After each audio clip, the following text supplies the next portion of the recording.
Really essential part of our mission here in the College of Business and Technology is to provide experiential learning opportunities. So we want students to get involved with student organizations, summer research programs, internship opportunities, and so they're working with outside clients and investors.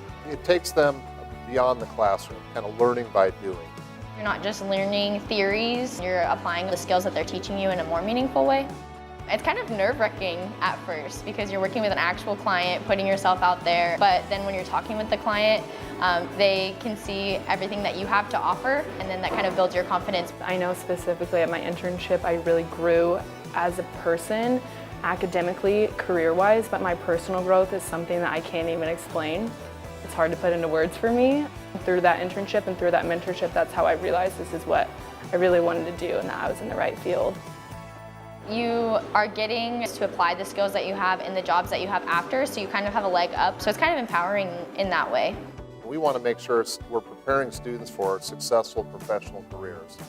And our data would suggest that we're doing a pretty good job of that. Students are finding good jobs. We feel really good about the starting salaries of our graduates. We feel good about their career progression, and we feel good about placement, whether it's full-time in-field or going on to graduate school.